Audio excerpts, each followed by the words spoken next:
হুজুর না, মুরব্বী কম যেত না। হুজুর বসান, এক মুরব্বী কইয়া এখন আমি আর রাস্তা দিয়ে হাঁটতাম পারি না, আমি মাস্ক লাগাইয়া আটন লাগে হব। মার হাবা কর, উঠান না, এই ওনারে বসাই দেন, কথা বললেন না, সবাই পড়ে না আমিন। যেই কথাগুলো বলছিলাম, আমরা এই দিনের মার্কাজটা যদি সুন্দরভাবে তৈরি করতে পারি, এই মার্কাজটা একদিন কিয়ামতের ময়দানে নাজাতের উসিলা হবে। এই জেলেগুলো এখানে যারা পড়বে, মুরব্বী হেঁটে যাবে, সালাম দেবে, আসসালামু আলাইকুম। এই ছেলেগুলা এলাকার মানুষদেরকে, বাপকে মাকে যারা সুন্দর করে সহিশুদ্ধ করে কোরআন তেলাওয়াত করতে পারে না, এই বাচ্চারা গিয়া সুন্দর করে আব্বাকে আম্মাকে কোরআন সহিশুদ্ধ করে শিখাই দেবে। এই সমাজের বুকে ইনসাফ কায়েম করবে, এই সমাজের ভিতরে অন্যায় অবিচার একদিন দূর করবে। এমন একটা প্রজন্ম এই মাদ্রাসার মাধ্যমে বের হবে ইনশাআল্লাহ। যেহেতু ওনারা আমার আত্মীয়, মাদ্রাসার যিনি, উনি দৌড়ে দৌড়ে আমার দরবারে ছুটে গিয়েছেন, আমাকে আনার জন্য অস্থির হয়ে গেছেন। আপা দুলাভাই ওখান থেকে ফোন করেছে, আমি কোনোভাবে আর না করতে পারিনি। আপনারা জানেন, সোশ্যাল মিডিয়ায় দেখেছেন, আমি কয়েকদিন ধরে খুব বেশি ব্যস্ত। আমার এলাকা বন্যা কবলিত, আমি সেখানে বসে মসজিদের ভিতরে আমি ঘুমাই, মসজিদের ভিতরে শুয়ে থাকি, সারাদিন কাটাই। ওই বন্যার লাগিয়া খিচুড়ি টিচুড়ি হাতে দুগলা খাই, না হইলে নাই। এই অবস্থার ভিতর দিয়ে কয়েকদিন ধরে ত্রাণ সামগ্রী এই সংগ্রহ করে করে আমি ঘরে ঘরে নাগাইছে প্রায় 10,000 চুলা আছে। প্রতিটা ঘরে আমরা চেষ্টা করেছি অন্তত 2 বার করে, একটা ঘর বলতে পারবে না যেখানে আমরা অন্তত 2 বার করে সাহায্য পাঠাইনি। মারহাবা বলবেন না? এইভাবে ওলামায়ে কেরামকে ভূমিকা পালন করতে হবে। ওলামায়ে কেরাম শুধু জানাজার সময় আছে, বাচ্চা হইলে আজানের বেলা আছে, ফার্স্ট দিনে খতমের বেলা আছে, এটা না। ওলামায়ে কেরাম হবে সমাজ বিনির্মাণে এক একজন অগ্রসেনানী। বন্যার সময় তারা ঝাঁপাই পড়বে সাহায্য দেওয়ার জন্য, করোনার সময় তারা ঝাঁপাই পড়বে মানুষদেরকে মুক্তি দেওয়ার জন্য। সমাজের ভিতরে যেখানে বিশৃঙ্খলা হবে, ওলামায়ে কেরাম যৌথ সমাজের মানুষদেরকে নিয়ে, নেতৃত্ব নিয়ে অন্যায়কে দূরীভূত করবে। ঠিক কিনা বলেন? ইমাম যখন যা মসজিদের সামনে থাকে, ইমাম যেমন সবার সামনে থাকে, ওই ওলামায়ে কেরাম যেখানেই বিশৃঙ্খলা, সব সাধারণ থাকবে পিছে, ওলামায়ে কেরাম থাকবে সবার সামনে। ঠিক কিনা বলেন? ইমামের জায়গা কি পিছে না সামনে? সামনে। নামাজের সময় যদি ইমাম মানতেন পারেন, সবসময় ইমাম মানবেন যে হুজুর হাতে মিলে গ্যাসের বোতলের দাম 3,000 টাকা করে রাখে, গত কয়দিন আগেও 2,000 বেচছে, 1,000 বেচছে, অহন বিলে 3,000 কয়, হুজুর লইয়া হবলে মিলে গিয়ে ধরবেন কি রে, কারবারটা কি? এইভাবে সুন্দরভাবে সমাজটাকে বদলে দিতে হবে, তাইলে আল্লাহ সুন্দর করে দেবে। এমন উদাহরণ যুগে যুগে আমাদের অনেক ছিল। সুবহানাল্লাহ বলবেন না?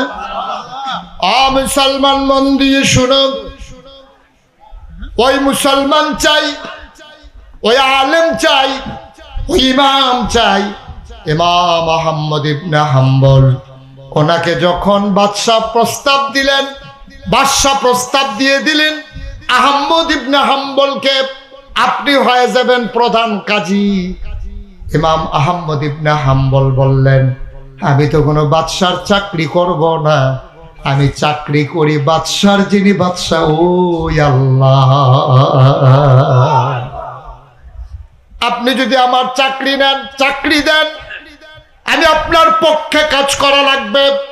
মনে রাখবেন, যদি ফতুয়া চান, তাহলে 1 নম্বর ফতুয়া হবে আপনি বাদশাহ হওয়ার উপযুক্ত না। কত কঠিন দিল, কত সাহস তার। ওই যে আল্লাহ বলেছিলেন, ইয়া আইয়ুহান নবী আত্তাকিল্লাহ, হে নবী আপনি আল্লাহকে ভয় পান। ওই ওলামায়ে কেরাম যারা, তাদের অন্তরে ছিল আল্লাহর ভয়, সমাজ বিনির্মাণে তারা আল্লাহর ভয় অন্তরে দিয়া সমাজের মানুষের জন্য কাজ করেছে, কখনো কোনো অন্যায়ের কাছে মাথা নত করে নাই। ঠিক কিনা? আমরা সেই মানুষ হতে চাই। আপনি হুজুর হওয়া লাগবে বলছে কে? আপনি হুজুর হওয়া লাগবে আপনারা বলছে কে? আপনি হুজুর হওয়ার দরকার নাই, আপনি মুসলমান হন তাইলেই হবে। আমরা মুসলমান তো হওয়া দরকার আছে নাকি? সবাই হুজুর হবেন না, কিন্তু সবাই মুসলমান হওয়া লাগে। মুসলমান হতে হলে আফাতুমিনুনা বিবাযিল কিতাব ওয়া তাকফুরুনা বিবায, তোমরা কি কোরআনের কিছু অংশ মানো আর কিছু অংশ মানো না? তাইলে হবে না। উদখুলু ফিস সিলমি কাফা, ইসলাম মানলে পরিপূর্ণভাবে ইসলামে দাখিল হয়ে যাওয়া লাগবে।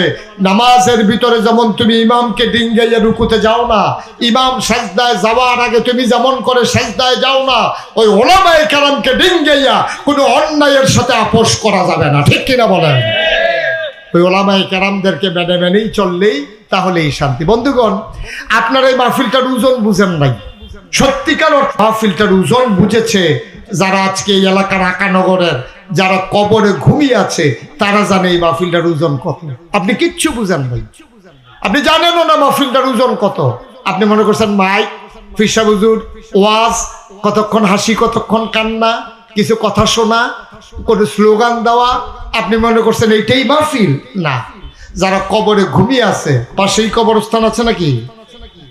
কবরস্থান পাশেই, তারারে যদি জিগাইতেন পারতেন যা মাহফিলটার ওজন কত, তো তারা কইতে পারল আসল ওজন কত। আমি কিতাবে পেয়েছি কোথাও যখন মাহফিলের ভিতরে লোক হাজির হয়ে যায়, সন্তান যখন আসে, নায়নাত করে যখন আসে, রুহানি হালাতে আব্বা আম্মা চতুর্দিক দিয়ে এসে মাহফিলের দাঁড়িয়ে যায়। আপনাদের যাদের আব্বা নাই আম্মা নাই, এখন চতুর্দিক দিয়ে দাঁড়াই রয়েছে। তা আপনিও দেখেন না, আমিও দেখি না, দেখে ফেরেশতা। কে দেখে? আমার কথা কয় না, কে দেখে? ফেরেশতা জিগা কি গো, এই গরমের ভিতরে কবর হলে তোমার হেন কি এবিডি কাম দেওয়ার কয় ফেরেশতা, তুমি তো জানো না, আমি তো আমার তো ফুতে মাহফিল আইছে, নাগেশের ফিরসা হুজুরও আইছে, আমি তো আইছিলাম একটা কামে, তুমি আমারে তারাই দিও না। ফেরেশতা ডাক দেয়া কয়, কি কাজ তোমার? কবরের ভিতরে ধাউ দাও আগুন, কোনো শান্তি নাই, কবরটাকে জান্নাত বানাতে চাই। কি করে জান্নাত বানাবো? কবর তো জাহান্নামের টুকরা হয়ে গেছে। নাগাইশের হুজুর দোয়া করবে, আমার সন্তান দোয়াতে শরীক হয়ে আমিন আমিন করে কাঁদবে।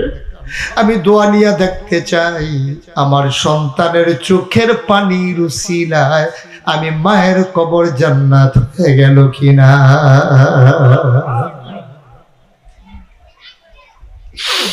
ও আকানগরের মুসলমান,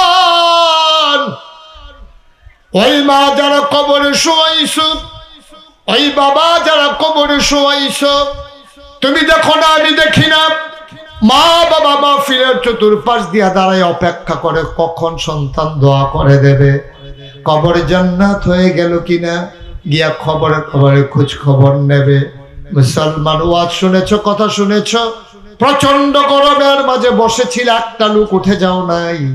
মিনতি আমার একটা আবদার, আমরা দোয়া না করে একজন মুসলমানও বাড়িতে যাব না ইনশাআল্লাহ।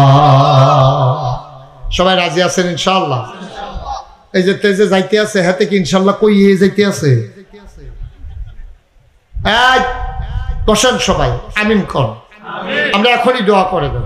দোয়া করে আব্বার জন্য দোয়ার দরকার আছে নাকি নাই? আমি অনেক মাহফিলে বলি, আপনি যে দোয়া না করে চলে যান, আপনি যাওয়ার আগে দিয়া কাগজ কলম থাকলে একটা লাইন লিখা যান। আপনি সাদা কাগজটা হাতে নিয়ে লেখেন যে আপনি যে দোয়া না করে চলে গেলেন, আপনার আব্বা আম্মার জন্যই তো দোয়া করতেন। আপনি যে আপনার আব্বা আম্মার জন্য দোয়া না করে চলে গেলেন, এবার আপনি সাদা কাগজে লেখেন আপনি যেদিন মরে যাবেন, আপনার ছেলে যেদিন মাহফিলে আসবে, সেই দিন সেই বাচ্চাটাও আপনার জন্য দোয়া না করেই সে চলে যাবে। ঠিক কিনা বলেন? কারণ আপনি শিখেন নাই তো, আপনি আপনার আব্বার লেগে দোয়া করছেন না, আপনার লেগে আপনার ফুতে দোয়া করবে, এটা আশা করেন কেমনে? কেমনে আশা করেন? সবাই মিলে আমরা দোয়া করে তারপরে যাবে। একজন লোক উঠেন না, আমরা দোয়া করে যাব। সবাই কোন আমিন। আব্বা যার নাই, আম্মা যার নাই, আজকে রাতের বেলা যদি আম্মা একটা চিৎকার দেয়, পেটের ব্যথা আর সইতে পারি না, আপনি ডাক্তারের কাছে নেওয়ার জন্য স্থির হয়ে যাবেন, পাগল হয়ে যাবেন, যত লক্ষ টাকা লাগুক আপনি অপারেশন করে নেবেন। আপনি দুনিয়ার কষ্টকে এত ভয় পান, আপনার আম্মা আপনার আব্বা কবরে কেমনে আছে আপনি একদিন বাবার কবরের পাশে গিয়া ডাক দিয়া জিজ্ঞেস করেন নাই? আমি মুশতাক ফয়েজি, আমার আব্বা নাই, 85 সালে আমার আব্বা মারা গেছেন। আমার আব্বা ডাকার বয়স তখনও শেষ হয়ে যায় নাই, আমি ছোট মানুষ। বাপ কারে কয় ভালো করে বুঝিও নাই, এখন যখন ছোট ছোট বাচ্চারা দোয়া চায়, বাবার জন্য যখন মুসাফির হাত বাড়িয়ে দেয়, আমার বাবার চেহারা পুরাপুরি আমি মনেও করতে পারি না। আমার বাবার চেহারাটা মনে রায় না, আমি ভাসিয়ে নিতে চাই। মুসলমান, আমার আব্বা নাই, আমার মন চায় আহারে আব্বা যদি থাকতো। কত বুড়া বুড়া মানুষেরও তো আব্বা আছে, আমার তো আব্বা নাই। আমি 11 বছর বয়সে আব্বা হারিয়েছি। আমার মন চায় যদি আব্বা বলে একটা ডাক দিতে পারতাম। ও আকানগরের মানুষ, আমার যেমন মন চায়, যার বাপ নাই তোমারও তো মন চায়। মাঝে মাঝে মাঝ রাতে আমি কবরস্থানের পাশে গিয়া বসি, আমি আব্বার কবরের কাছে গিয়া বসে আব্বার লগে গুনগুন করে কথা কই। আমি আব্বারে জিজ্ঞেস করি, আব্বা ও আব্বা, বাংলাদেশে তো এখন প্রচন্ড গরম, আপনার কবরের ভিতরে গরম আছে নাকি জান্নাতের ঠান্ডা ঢুকে গেছে?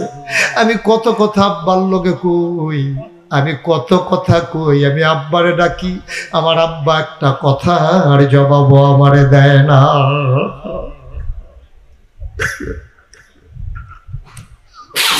আমার আব্বা আমার একটা কথা জবাবও দেয় না। আমি কাঁদতে কাঁদতে রুমে যাই, আমি ঘুমাইতে পারি না। ও আকানগরের মুসলমান, আমার আব্বা যারা কবরে শোয়াইছো, আমার আম্মা যারা কবরে শোয়াইছো, চলো সবাই মিলে একটা আব্বা আম্মার কবরটার জান্নাত বানিয়ে দেই। সবাই মিলে আব্বার জন্য আম্মার জন্য 2টা ফোঁটা চোখের পানি ছেড়ে দেই। সবাই মিলে একটু দোয়া করে দেই, আব্বার কবর আম্মার কবর যেন জান্নাতের টুকরা হয়ে যায়। সবাই মিলে দোয়া করে দেই, রব্বির রহমহুমা কামা রব্বায়ানি সগীরা। দোয়ার দরকার আছে নাকি নাই? একটা লোক লাভ দিয়া দাঁড়াবা, হুজুর ঈদের কমিটিতে মর্যাদার জায়গা দিয়েছো, জান্নাতের ভিতরে একটু মর্যাদার জায়গা দিয়ে দিও কোন আমি। আর কে বলে ফেলেন? তাজুল ইসলাম সাহেবের ছেলে মোহাম্মদ মেহেদি মাইনুদ্দিন, মরহুম তাজুল ইসলাম চেয়ারম্যান সাহেবের ছেলে মাইনুদ্দিন, উনি দেবেন 50,000 টাকা। বলো মারহাবা। কবুল করো, মঞ্জুর করো। চেয়ারম্যান সাহেবের কবরটাকে জান্নাত বানিয়ে দাও। আয় আল্লাহ তাআলা ছেলেদের কামাই রোজগারে রহমত আর বরকত দিয়ে দিও। যেই পথে চললে তুমি খুশি, তোমার হাবিব খুশি, সেই পথে চলার তৌফিক দান করে দাও কোন আমি। জি হ্যাঁ, মাশাআল্লাহ। আরিফ ভাই কত? জনাব আরিফুল ইসলাম ভাই, যুবক মানুষ আরিফ ভাই, উনি দেবেন 5,000 টাকা। আল্লাহ কবুল করো, মঞ্জুর করো, মনের আশা পূরণ করে দাও। এই সবাই একটু বসেন, এখন দোয়া হয়ে যাবে, সারছে কালেকশন তো হয়েছে। এখন একটু দোয়া না করে কেউ যাইয়েন না, জরুরি। এই দোয়াটা অনেক গুরুত্বপূর্ণ একটা বিষয়, এটা শেষ না করে আমরা যাওয়াটা মোটেও ঠিক হবে না। একটু সময়ের জন্য আমরা বসি ইনশাআল্লাহ। আল্লাহ কবুল করো, মঞ্জুর করো, মনের আশা পূরণ করে দাও। জনাব আমিনুল ইসলাম পরান আমার ভাই, উনি দেবেন 50,000 টাকা। আল্লাহ কবুল করো, মঞ্জুর করো, মনের আশা পূরণ করে দাও। দানের হাদিয়া সোনার মদিনায় পৌঁছে দাও। আয় আল্লাহ তাআলা, দুনিয়ার ভিতরে রহমত আর বরকত বাড়াই দিও, পড়েন আমিন। আর কি আছে? শহীদুল্লাহ রাসেল। ও মাশাআল্লাহ, রাসেল ভাই, শহীদুল্লাহ রাসেল ভাই কত? 10,000 টাকা। সবাই বলেন মারহাবা। আল্লাহ কবুল করো, মঞ্জুর করো। হ্যাঁ, আর কি আছে? কবির হোসেন 5,000। রফিকুল ইসলাম, আয় আল্লাহ তাআলা, জয় কালীপুর 10,000। মোহাম্মদ দিমান মিয়া দিল 50,000 টাকা। আরিফুল ইসলাম 5,000 টাকা। বলেন মারহাবা। সবাই মিলে আমরা একটু দোয়া করবো। আর উঠাউঠির দরকার নাই, যারা উঠছেন সবাই বসে থাকেন। সবাই মিলে আমরা দোয়া করি। আর কেউ আছেন মাঠের ভিতরে? কেউ আছেন যে হুজুর আমি 5,000 টাকা দিয়ে দেব, আমি 1,000 টাকা দিয়ে দেব, হুজুর আমি 5,000 1,000 পারি না, ইনশাল্লাহ নগদ 10টা টাকা দিয়ে হইল আমি শরীক থাকতে চাই। আল্লাহ কপাল খুলে দেবে ইনশাআল্লাহ। আমরা সবাই মিলে তওবা করি। আর এই ফাঁকে জামিল ভাই উনি দিয়েছেন 5,000 টাকা। আর আমরা যারা আছি ওই ছেলেটা দিতেছে, নিয়ে আসেন। মাশাআল্লাহ মাশাআল্লাহ। আল্লাহ কবুল করো, মঞ্জুর করো, মনের আশা পূরণ করে দাও, দানের হাদিয়া সোনার মদিনায় পৌঁছে দাও।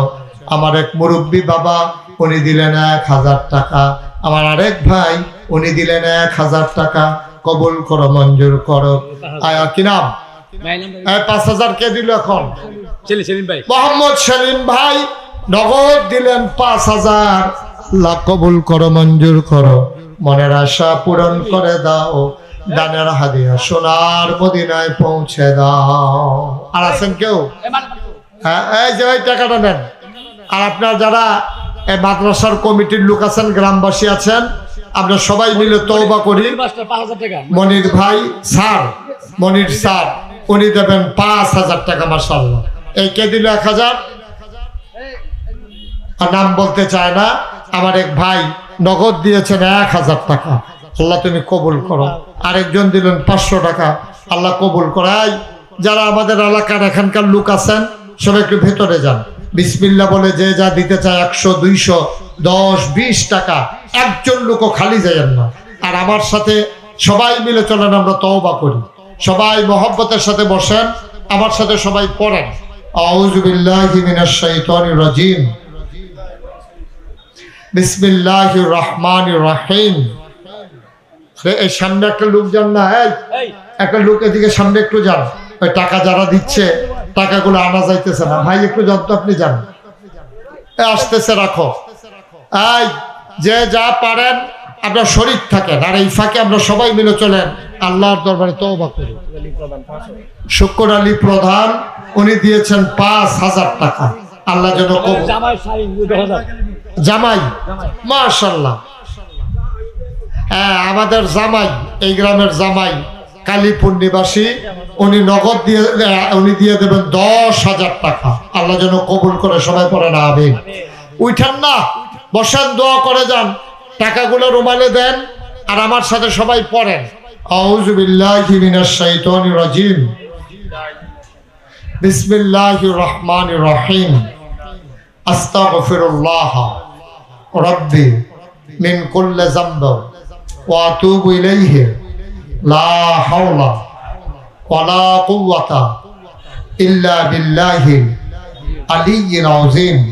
হে আল্লাহ, হে আল্লাহ, হে আল্লাহ, ইচ্ছা অনিচ্ছা, প্রকাশ্যে গোপনে, শয়তানের কুমন্ত্রণায় পড়ে, নফসের তাড়নায় পড়ে জীবনে যত গুনাহ করেছি, কবিরা সগীরা, শিরক, বেদাত, সমস্ত গুনাহ থেকে খালেস অন্তরে তাওবা করতেছি। হে আল্লাহ, গুনাহ মাফ করে দাও, তাওবা কবুল করে দাও। আশহাদু আল্লা ইলাহা ইল্লাল্লাহু ওয়াহদাহু লা শারীকা লাহু ওয়া আশহাদু আন্না সাইয়্যিদানা হাবিবানা মাওলানা মুহাম্মাদান আবদুহু ওয়া রাসূলুহু সাল্লাল্লাহু আলাইহি ওয়াসাল্লাম। আমিন, আমিন, আমিন। পড়েন সবাই আলহামদুলিল্লাহ। মাশাআল্লাহ। হেলাল ভাই ব্যাংকার, উনি দিয়েছেন 10,000 টাকা। আর অনেকে অনেক দিয়েছেন। শুক্র ভাই 5,000 টাকা, আগানগর। আর যারা নগদ দিছেন তাদের টাকাগুলো এই স্টেজে পৌঁছে দেন, নগদ যারা দিতে চান।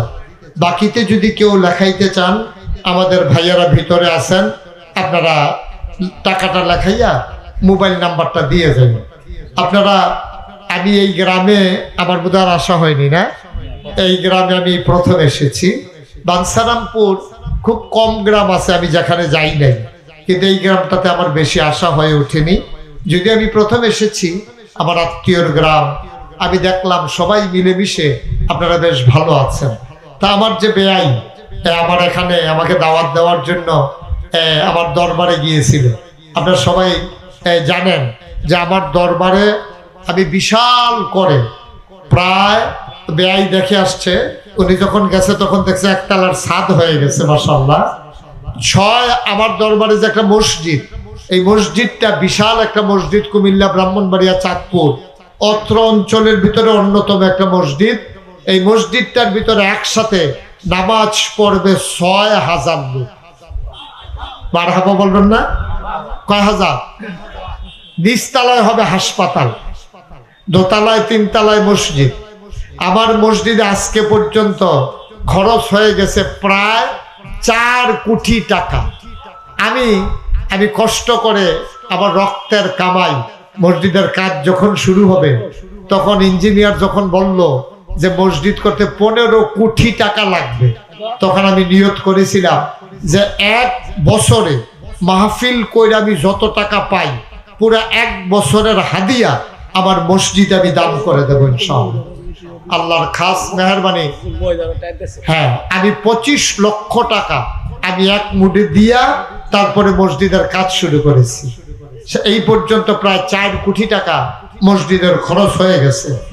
আমি সব সময় এই যে আজকে এই জুমার পরেও সবাইকে নিয়ে আমি দোয়া করেছি। আল্লাহর খাস মেহেরবানি, নানান জায়গা থেকে নানান মানুষ দেশ বিদেশ থেকে লক্ষ লক্ষ টাকা এই মসজিদের জন্য দান করে দিচ্ছে। আমি এখন শুনলাম যে আপনাদের এই মাদ্রাসার জন্য মহিলা প্যান্ডেলে যারা আছেন তারাও টাকা পয়সা দিতেছেন। অবশ্যই দেবেন। পুরুষের যেমন জান্নাতে যাওয়া দরকার, মহিলাদেরও তো জান্নাতে যাওয়া লাগবে। সবাই মিলে, হ্যাঁ, আব্দুল মোমেন ডিস্ট্রিক্ট জজ, উনি 10,000 টাকা দেবেন। আমার বেয়ার বন্ধু, তারপরে ইয়াকুব সাহেব 5,000 টাকা দেবেন। আরো অনেকে দিতেছেন, মহিলারাও দিচ্ছেন। আল্লাহ যেন কবুল করে সবাই করা আমিন। আমার এই মসজিদটা আমার একটা স্বপ্নের মসজিদ। আমি মাঝে মাঝে মসজিদের ছাদে দাঁড়াইয়া আকাশের দিকে তাকাইয়া কান্দি যে আল্লাহ, এত বড় মসজিদের কাজ ধরলাম, আল্লাহ কোন দিন মরে যাই, মসজিদের কাজ শেষ হয়ে যায় কিনা। যদি শেষ করতে না পারি এই মসজিদের কাজ কে শেষ করবে? আমি আপনাদের কাছে দোয়া চাই, আল্লাহ যেন এই মসজিদটাকে শেষ করে দুনিয়া থেকে যেন বিদায় হতে পারি। আল্লাহ যেন কবুল করে সবাই করা হবে। আর যদি কেউ মনে করেন, মাশাআল্লাহ, আমাদের এই মাদ্রাসার জন্য ইয়াকুব আলী ভাই 5,000, মুক্তার হোসেন উনিও দিচ্ছেন 5,000। আল্লাহ যেন কবুল করে সবাই করা হবে। তা আমি যেই কথাটা বলছিলাম, আজকেও আমার খালু, ওনার ছেলে আমাকে মালয়েশিয়া নিয়ে গেছিল, আপনাদের পার্শ্ববর্তী গ্রাম বাড্ডা, ওনার বাড়ি। আব্দুল মোমেন সাহেব বীর মুক্তিযোদ্ধা, ওনার ছেলে আমাকে মালয়েশিয়া নিয়ে গিয়েছিল। আল্লাহর খাস মেহেরবানি, লক্ষ লক্ষ টাকা আমি মালয়েশিয়ার মানুষজন আমার হাতে দিয়েছে মসজিদের জন্য। আজকেও খালুর কাছে এক লোক 10,000 টাকা দিয়েছে মসজিদের জন্য। উনি টাকাটা দেওয়ার জন্য স্থির হয়ে গেছে, নিয়ে আসছে। আপনারাও যদি মনে করেন যে হুজুর এত বড় একটা মসজিদ হবে, 6,000 লোক একসাথে নামাজ পড়বে, যদি কেউ পারেন, এটা কোনো জোর জবরদস্তি নেই। আপনাদের মাদ্রাসা হোক, মসজিদ হোক, আমি মনে প্রাণে দোয়া করি। যদি মনে করেন এত বড় মসজিদ, আমিও ইনশাল্লাহ 1,000 টাকা দিয়া, 500 টাকা দিয়া, 100 টাকা দিয়া শরীক হতে চাই। আমি প্রাণ ভরে দোয়া করবো ইনশাল্লাহ। আমার এক ভাই, রাখো এখানে রাখো, এদিকে একটু দাঁড়ান কেউ। আমার এক ভাই, কি নাম, আব্দুল কাইয়ুম, উনি এই নাগাইশের এত বড় মসজিদ, এ কাজের জন্য উনি 1,000 টাকা দিয়েছেন। আমরা এখনই দোয়া করবো ইনশাল্লাহ। এটা কালেকশন না, দোয়া। আল্লাহ রসুল বলেছেন, মামবানা লিল্লাহি মসজিদান বানাল্লাহু লাহু বাইতান ফি জান্নাহ, যে দুনিয়ায় মসজিদ বানাবে আল্লাহ নাকি জান্নাতে তার জন্য ঘর বানাবে। আমাদের আমার সভাপতি, আমার ভাই, উনিও 1,000 টাকা দিয়ে মসজিদে শরীক হয়েছেন। আরেক ভাই, 2 ভাই মিলে 500 করে 1,000 টাকা দিয়েছেন। আমি প্রাণ ভরে দোয়া করি আপনাদের জন্য। আমাদের ছেলেরা, তোমরা যারা ইউটিউবাররা আছো, একটু ভেতরে যাও। কেউ যদি শরীক থাকতে চায়, খুশিবাসীর বিষয়, আপনি দুনিয়াত মসজিদ বানাইবেন। মাশাআল্লাহ, হালিম ভাই মসজিদের জন্য 2,000 টাকা। মাশাআল্লাহ, মাশাআল্লাহ, আল্লাহ কবুল করুক, মনের আশা যেন পূর্ণ করে দেয়। প্রাণ ভরে দোয়া করব। হালিম ভাই মাশাআল্লাহ 2,000 টাকা দিয়েছেন। আমার এক সোনামণি ছাত্র, সে 200 টাকা দিয়েছে। মাশাআল্লাহ, মাশাআল্লাহ, 50 লাখ টাকা দিয়ে একটা মসজিদে। হালিম ভাই এই গ্রামের যত প্রতিষ্ঠান আছে, মসজিদ বিশেষ করে, সবগুলোতে ওনার পার্টিসিপেট আছে। উনি নিজে একাকী 50 লক্ষ টাকা খরচ করে একটা মসজিদ বানায়। মারহাবা বলবেন না? কত বড় কথা। হ্যাঁ, কবরস্থানের পাশে আল্লাহ নবী কত বড় কথা বলছেন, মান বানা লিল্লাহি মাসজিদান বানাল্লাহু লাহু বাইতান ফিল জান্নাহ। যে দুনিয়ায় মসজিদ বানাবে আল্লাহ জান্নাতে তার জন্য ঘর বানাবে। আমার ছেলেরা আসতেছে, যদি একটা লোকও খালি যায়েন না, আপনি 2টা টাকা দেন, 2টা টাকা দেন, তাও তো বলতে পারবেন যে হুজুর আমি এই বিশাল মসজিদে 2 টাকা দিয়া শরীক হয়েছিলাম। একবারে না দেওয়ার চাইতে তো ভালো। এই যে আমার মুরব্বী ভাই, মাশাআল্লাহ, আমার মুরব্বী ভাই 500 টাকা নগদ উনি দান করে দিয়েছেন। আরেক ভাই 100 টাকা দিয়েছেন মসজিদের জন্য। মাশাআল্লাহ, আলেম মানুষ। হ্যাঁ, মাশাআল্লাহ, আরেকজন এই 100 টাকা দিয়েছেন। আমরা সবাই মিলে মাশাআল্লাহ। আমার রামচন্দ্রপুর, আপনারা রামচন্দ্রপুর বাজার চিনেন? রামচন্দ্রপুরের পাশে আব্দুল লতিফ পঙ্গু হাসপাতাল, হাড়ভাঙ্গা হাসপাতাল, এটা চিনেন তো নাকি? এটার যিনি মালিক উনি চলে আসছে আপনাদের এলাকায় আমার সফর সঙ্গী হয়ে, ডাক্তার মনির হোসেন। উনি ইনশাআল্লাহ এই 1000 টাকা দেওয়া শরীক হয়েছে। আপনারা ওখানে যাবেন, যদি কোনো অসুস্থ হাত পা ভেঙে গেলে ওনার এখানে যাবেন, সুচিকিৎসা পাবেন ইনশাআল্লাহ। এবং জুলুম হয় না, চিকিৎসার নামে জুলুম হয় না। উনি আমানতদারির সাথে এটা করেন। এবং বন্যা কবলিত এলাকার জন্য ওনার এলাকায় উনি 60টা নৌকা কিনা পাঠাইছে। আজকে আবার আমার সাথে ওয়াদা করেছে নাগাইশ এলাকায় বন্যা উপদ্রুত মানুষের জন্য উনি একটা ভালো নৌকা ইনশাআল্লাহ দান করবে। আল্লাহ যেন কবুল করে সবাই করে আমিন। মাশাআল্লাহ। জি, আমাদের মাদ্রাসার জন্য কাজল মিয়া, আওয়াল মিয়া ছিলেন, 4টা ফ্যান দিয়েছে। হ্যাঁ, করতেছি। 4টা ফ্যান দিয়েছে কাজল। মাশাআল্লাহ, মসজিদ এখনো হয় নাই। মাদ্রাসা ঘর করছেন? হ্যাঁ, মাদ্রাসার যে ঘর আছে এখানে কাজল মিয়া ভাই, আওয়াল মিয়ার ছেলে 4টা ফ্যান দিছে মসজিদ এই মাদ্রাসার ছাত্রদের জন্য। আল্লাহ যেন কবুল করে সবাই কোনা আমিন। মাশাআল্লাহ, আপনাদেরও মসজিদ হবে, মাদ্রাসা হবে। তা আমি একটা কথা দিয়ে যাচ্ছি, যেহেতু আমার বোন এখানে বিয়ে দিছি, আমি আবার আসবো ইনশাআল্লাহ। এই যে কইলাম, কি রাগ হইছেন নাকি? নাকি মনে মনে চিন্তা করতেছেন যে হুজুর যে আইবেন দাওয়াত দিলে না, তো করে খাইছি ধরা। আচ্ছা, যাই হোক, দাওয়াত না দিলে এমনি বেড়াইতে তো আসতে পারবো ইনশাআল্লাহ। জি, আল্লাহ কবুল করুক, সবাই পড়ি আমিন। আমরা সবাই মিলে সবার জন্য দোয়া করব। এখন আমরা দোয়াতে শরীক হব। আমার মায়েরা বোনেরা সব সময় খেয়াল রাখবেন, এই প্রতিষ্ঠানগুলোর জন্য সব সময় যা পারেন শরীক থাকবেন। যদি নাগাইশের মসজিদেও কিছু কেউ দিতে চান দিতে পারেন ইনশাআল্লাহ। আমরা সবাই সবার জন্য দোয়া করি। আল্লাহুম্মা আমিন। রব্বানা যালামনা আনফুসানা ওয়া ইল্লাম তাগফির লানা ওয়া তারহামনা লানাকুনান্না মিনাল খাসিরিন। রব্বানা আতিনা ফিদ দুনিয়া হাসানাতাও ওয়া ফিল আখিরাতি হাসানা ওয়া কিনা আযাবান নার। আয় আল্লাহ তাআলা, তোমার কুদরতি পায়ে ধরে ভিক্ষা চাই। আমরা যারা হাত বাড়াইলাম, মাওলা রাব্বে কারীম, আমাদের জীবনের গুনাহগুলো তুমি মাফ করে দাও। এই জীবনে আমরা আর গুনাহ করব না। বলেন আল্লাহ। সবাই বলেন আল্লাহ আল্লাহ আল্লাহ। এই জীবনে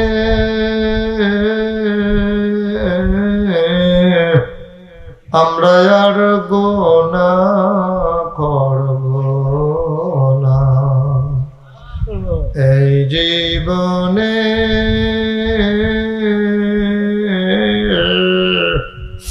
আমরা আর গুনাহ করব না।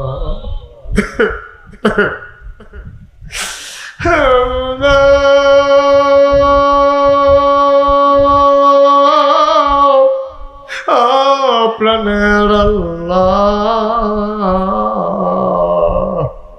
ভিক্ষা চাই ভিক্ষা চাই ভিক্ষা চাই। ইচ্ছায় গুনাহ করেছি, অনিচ্ছায় গুনাহ করেছি, প্রকাশ্যে করেছি, গোপনে করেছি, সব গুনাহ থেকে মাফ চাই। আমাদের জীবনের গুনাহগুলো তুমি মাফ করে দাও।